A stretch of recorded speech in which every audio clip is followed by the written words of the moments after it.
ایک صوفی بزرگ کا جواب سن کر شیعہ مناظر لاجواب ہو گیا۔ ہندوستان کے مشہور شیعہ حکمران نے ایران خط لکھا کہ ایران کے سب سے بڑے مناظرہ کرنے والے کو ہندوستان بھیج دو تاکہ مناظرہ میں شیعہ مذہب کی سچائی بیان کرے، اور ساتھ میں تحریر کیا کہ وہ مناظرہ کرنے والا سیدھا آگرہ نہ آئے بلکہ لاہور سے ہوتا ہوا آئے، جہاں علماء نہیں ہیں بلکہ صوفیہ ہیں جن کو ہرانا آسان ہے۔ اس طرح شیعہ مناظر کی آگرہ آنے سے پہلے دھاک بیٹھ جائے گی۔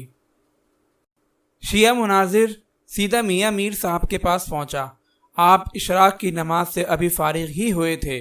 جیسے ہی وہ دروازے میں سے داخل ہوا، آپ نے فرمایا، یہ شخص جو آگے آگے آ رہا ہے اس کا دل سیاہ ہے۔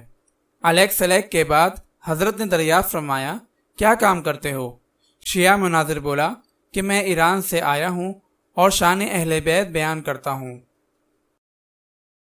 میاں میر صاحب نے فرمایا، اہل بیت کی شان بیان کرو تاکہ ہمارا بھی ایمان بڑھے۔ شیعہ مناظر بولا کہ امام حسین رضی اللہ تعالی عنہ کی یہ شان ہے کہ کوئی گناہگار شخص بھی آپ رضی اللہ تعالی عنہ کے مزار کے 40 میل کے ارد گرد دفن ہو جائے تو وہ بخش دیا جاتا ہے۔ میاں میر صاحب نے پوچھا کہ امام حسین رضی اللہ تعالی عنہ کو یہ مقام کیسے ملا؟ تو شیعہ مناظر بولا کہ آپ رضی اللہ تعالی عنہ تو محمد صلی اللہ علیہ وسلم کے نواسے تھے، اس وجہ سے یہ مقام ملا۔ تو میاں میر صاحب نے فرمایا کہ جب نواسے کی یہ شان ہے تو آپ صلی اللہ علیہ وسلم کی کیا عظیم شان ہوگی؟ وہ بولا، بے شک بڑی شان ہے۔ پھر میاں صاحب نے سوال کیا کہ جو آپ صلی اللہ علیہ وسلم کے مزار میں ان کے ساتھ سوئے ہوئے ہیں، کیا وہ بخشے نہیں جائیں گے؟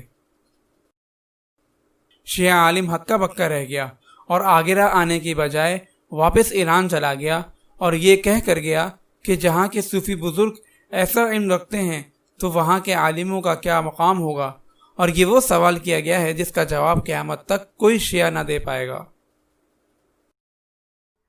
اگر آپ اس صدقہ جاریہ میں شامل ہونا چاہتے ہیں تو چینل کو سبسکرائب کریں اور لائک اور شیئر کرنا نہ بھولیں۔ جزاک اللہ خیرا۔